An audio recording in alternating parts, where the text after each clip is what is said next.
Pues el proceso de evangelización, digamos que tiene el origen desde la conquista española, ¿no?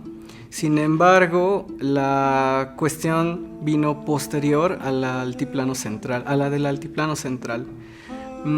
Digamos que pasan unos años y mandan a otro conquistador, que es Francisco de Montejo, ¿no?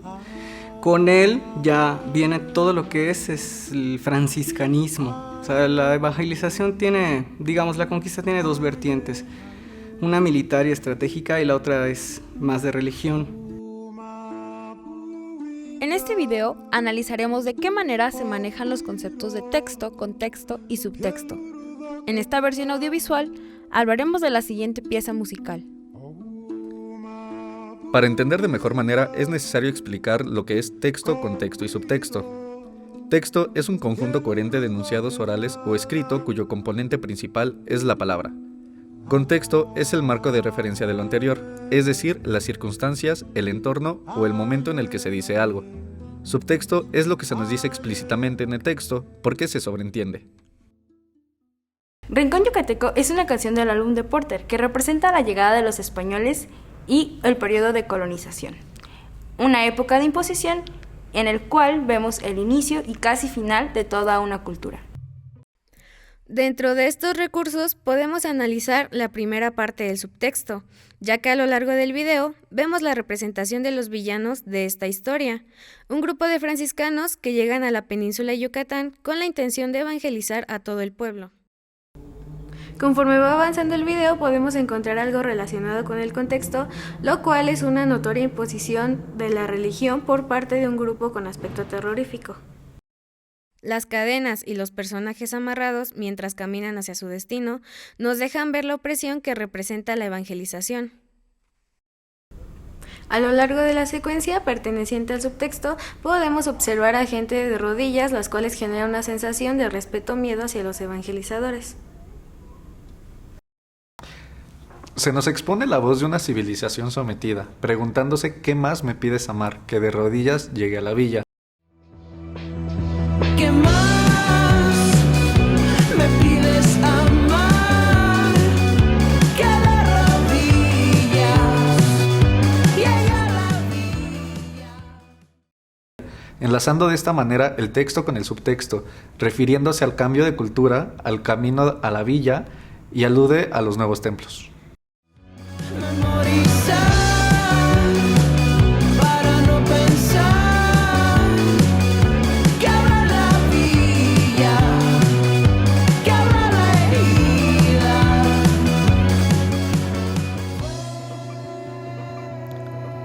Encontramos una manera de narrar por parte del autor sobre la imposición de la razón a los sistemas de pensamiento y la religión.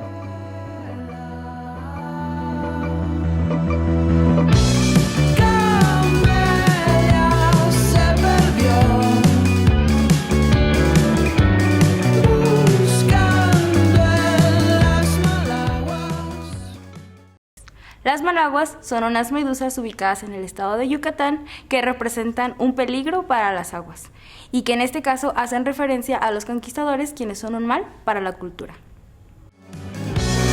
Tan dulce la ilusión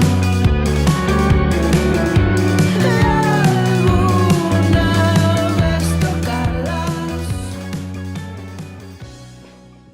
Dejándose llevar por la hermosura de la malagua aunque haga daño, el uso de implementos como el incensario que purifica el ambiente y el acetre que de manera que, en el lugar de salpicar agua bendita, avienta sangre, en representación de la masacre sucedida en la época.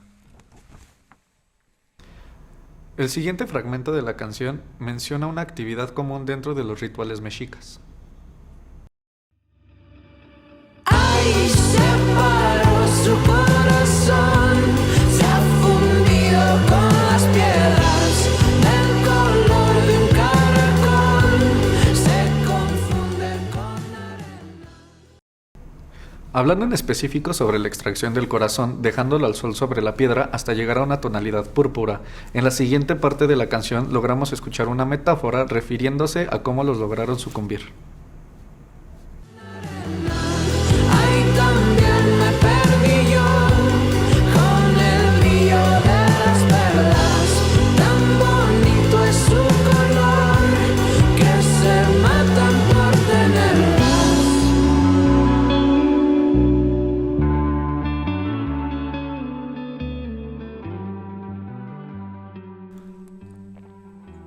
Podemos ver a lo largo del video a una deidad que pasa por un proceso de muerte, haciendo referencia a Quetzalcóatl o Kukulcán, representado por la característica pluma y referencias del maíz y quien sufre una transformación. Mientras, vemos el proceso del bautizo, logramos comprender su agonía antes de su muerte.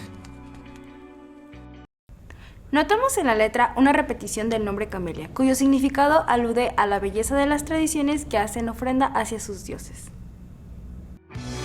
Camelia, ¿cuál es el color de la tristeza que en mí no cesa? Finalmente, vemos el bautizo, junto con la agonía final de aquel dios derrotado al ver a su pueblo bautizado y sometido a nuevas creencias. Sin embargo, notamos una perspectiva. Este sacramento se retrata en un lago donde salen múltiples extremidades, como si entraran al infierno en vez de la salvación prometida, y enseñando que después la civilización quedó sorda, ciega y muda.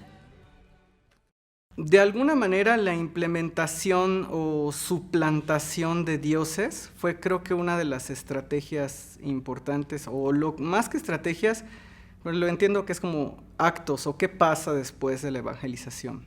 Entonces este proceso, a diferencia del altiplano central, en donde aquí hubo un acto muy fuerte, por ejemplo, el cambio de la Virgen de los Remedios, que era la antigua diosa Mayahuel, ahí en la zona de Naucalpan, y en el caso de la Virgen de Guadalupe, que fue la que suplanta a la Tonantzin, ¿no? A la diosa Tonantzin del Tepeyac.